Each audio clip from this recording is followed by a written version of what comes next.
Utilisez-le pour vaincre le péché et la transgression. Acceptez-le et vivez-le. Nous étions morts, maintenant nous sommes vivants. Nous vivions dans la mort, mais maintenant nous sommes ressuscités. Et finalement, le changement que nous devons démontrer est le suivant. 3. Nous étions des enfants de colère, mais maintenant nous sommes des objets de bénédiction v. 3. 7. 3. À cette époque, nous vivions tous comme eux, poussés par nos désirs pécheurs, en suivant notre propre volonté et nos objectifs. Comme d'autres, nous étions par nature objets de la colère de Dieu, pour montrer dans les temps à venir les richesses incomparables de sa grâce, qu'il a répandue sur nous dans sa bonté en Jésus-Christ. Versus 3. 7. Parfois, mes enfants sont disciplinés parce qu'ils ne se comportent pas bien. Vous connaissez Jeffrey et vous savez qu'il a une très forte personnalité. Pour corriger Jeffrey, nous utilisons parfois des châtiments corporels.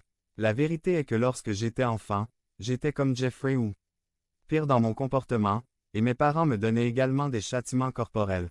Mais il n'y a jamais eu. Je pensais qu'il était un fils de colère, et j'espère que Jeffrey ne penserait jamais cela. Autrement dit, il subira plus que la punition de ses parents.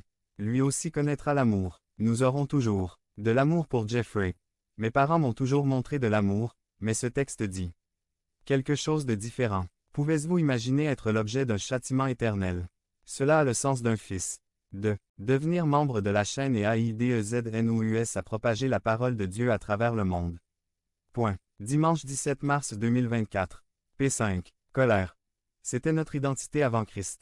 Nous étions morts. Nous marchions dans notre péché comme un test de notre destinée et cette destinée était que nous subirions le châtiment éternel de notre Créateur. Les non-convertis sont exposés à ce sort, comme nous tous.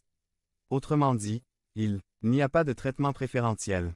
Tous les pécheurs ont un destin de destruction.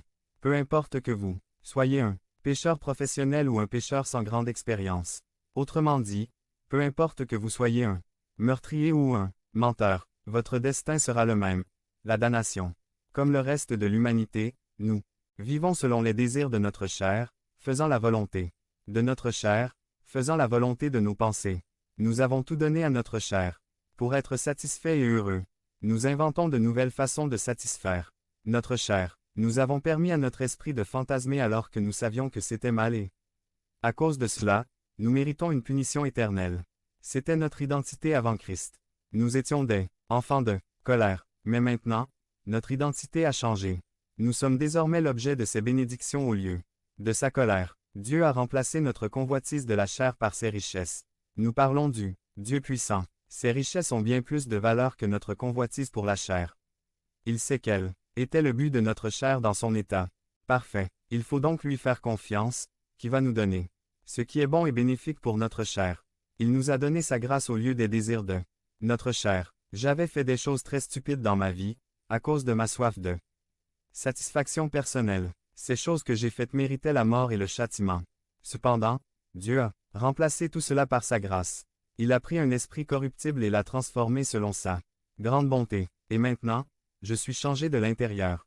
Nous étions enfants de colère comme le reste du monde, mais maintenant nous sommes enfants de Dieu comme Christ.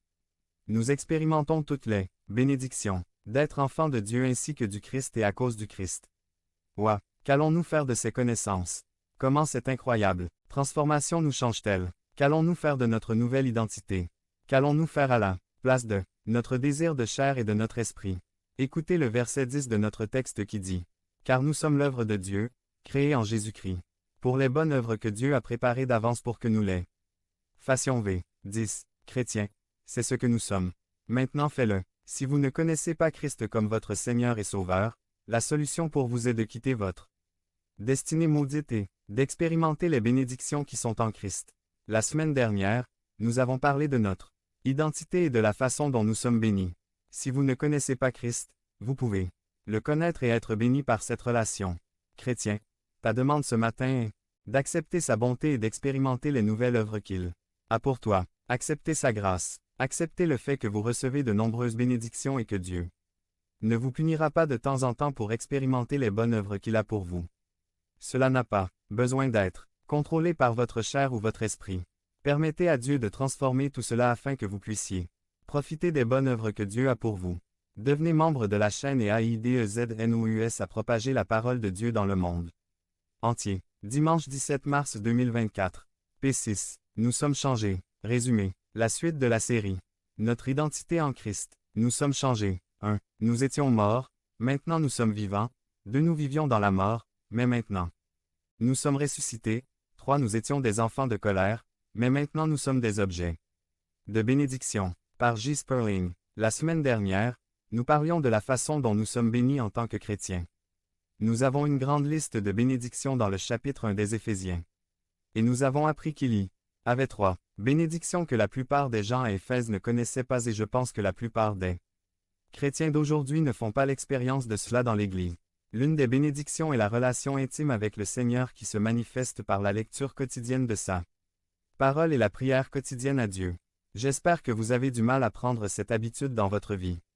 Avez-vous lu la Bible cette semaine? Avez-vous pratiqué la vie de prière nécessaire à une relation intime?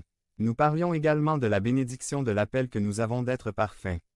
Et que nos ressources ou outils sont nos frères en Christ. Il est possible de se débarrasser facilement des péchés qui nous retiennent lorsque nous dépendons de nos frères en Christ.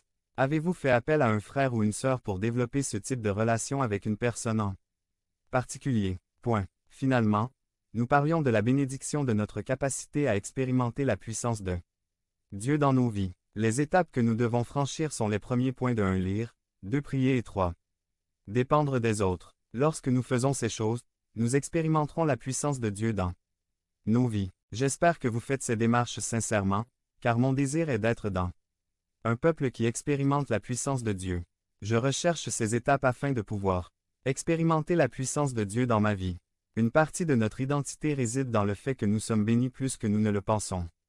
Aujourd'hui, nous allons avancer.